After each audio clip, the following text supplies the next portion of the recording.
E aí galera, passando para resolver questão 21 do simulado de revisão, número 2. Essa questão é uma questão bem legal, porque se você parar para... Eita, peraí. Se você parar para observar, o enunciado ele guia você para marcar a resposta correta. Como é que a gente vai perceber isso? É o seguinte, ele começa dizendo, talvez esteja um pouquinho pequeno no vídeo, mas aí qualquer coisa você pega aí sua prova e tenta acompanhar a leitura por ela, beleza?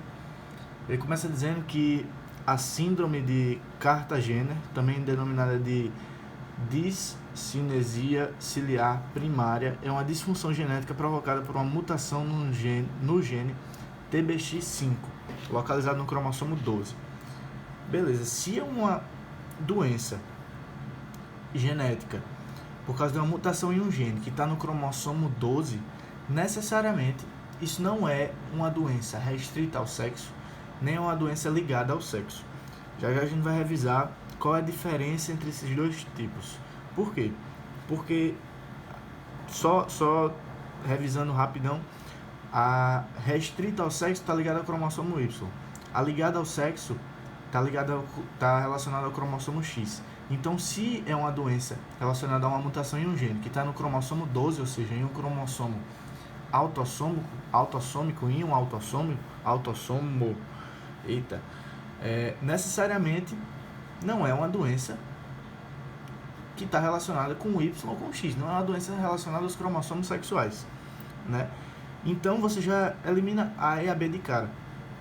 Tranquilamente você fica entre as três, e o resto do texto está falando de proporção de indivíduos, mas o que realmente interessa aqui é o heredograma, que a gente vai ter que fazer a análise e perceber que é uma doença recessiva autossômica, né?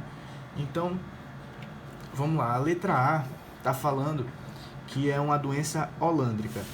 Quando a gente fala de uma doença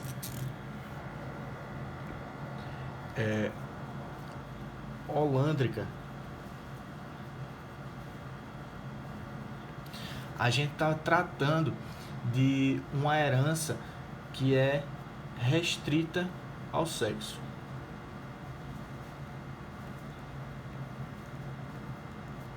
Isso significa que isso está ligado ao cromossomo Y. Por quê? Quando a doença ela é restrita ao sexo, você imagina que a única pessoa que porta o cromossomo Y, né, vai ser o homem. Então, essa doença, quando o homem vai gerar o seu descendente, ele pode passar o X ou pode passar o Y. A mulher não, ela tem 2X, então ela vai passar necessariamente um X. Então, quem define o sexo do descendente é o homem. Se o homem passar o Y e o Y tiver uma mutação, essa doença ela é restrita ao sexo, porque só vai afetar indivíduos do sexo masculino. Quando essa doença ela é ligada ao sexo,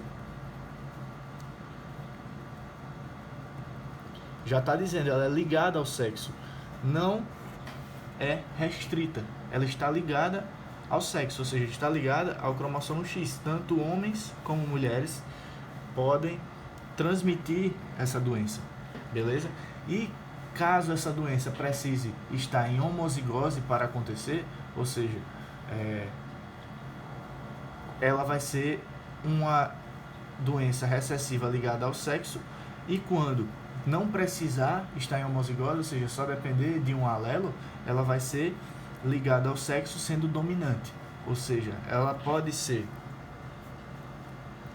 dominante ou pode ser recessiva, beleza? Caso seja dominante, só vai precisar de um alelo para a doença se manifestar. Caso seja recessiva, vai precisar de 2 alelos recessivos. Então, 2X recessivos, né? Então, a gente tem esses 2 padrões de herança quando estão relacionadas ao sexo. A restrita ao sexo e a ligada ao sexo, que é o que está falando aí na letra A e na letra B.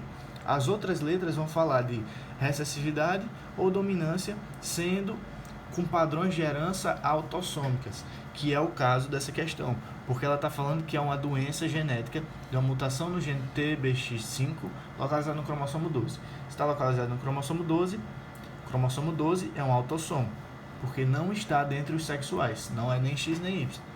Então, baseado no padrão de transmissão dessa doença, os indivíduos pintados são os indivíduos afetados e os indivíduos não pintados são os indivíduos, entre aspas, saudáveis, né, nesse caso.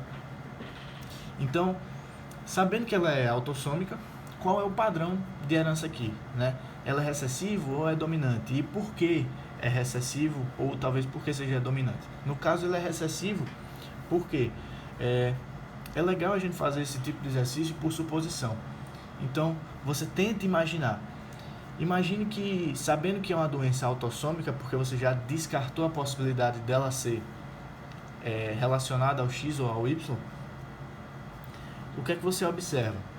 Supondo que essa mulher aqui, ela seja dominante. Então, ela é azão alguma coisa. E esse indivíduo aqui, ele seja recessivo. Então, a gente está supondo que essa doença, ela é de caráter autossômica dominante. O que é que vai acontecer? Para esse indivíduo ser afetado, a mãe teria que passar um alelo dominante, né? E o pai um recessivo. Beleza. Para esse indivíduo, a mãe teria que passar um alelo recessivo e o pai também um recessivo, um azinho. E assim por diante, né? Então, para os indivíduos não afetados, qual seria o padrão aqui? Seria indivíduos azinho, para uma doença de caráter dominante. Se você observar essa parte do heredograma, você vai perceber que esses dois indivíduos, se não forem afetados, seria azinho. Esses dois indivíduos, azinho. Esse também, da mesma forma, recessivo. Então, não teria como esses indivíduos gerarem um descendente afetado se esse padrão de herança for de caráter dominante, autossômico. Por quê? Porque ele seria azinho, esse seria azinho. Então, não teria como passarem o azão para esse indivíduo. Então, necessariamente, essa doença tem que ser de caráter recessivo. Então, a hipótese que a gente usou aqui de dominância, né, para essa doença, ela está falsa. Necessariamente tem que ser uma doença de caráter recessivo. E por que é de caráter recessivo? Porque, como na letra D está falando, o genótipo pode estar presente na prole de ambos os sexos, sem estar presente nos genitores. O que é que isso significa? Esse cara aqui, já que essa doença é de caráter recessivo, vai ser azão alguma coisa. Essa mulher aqui afetada vai ser azinho. Da mesma forma que todos os afetados vão ser azinho.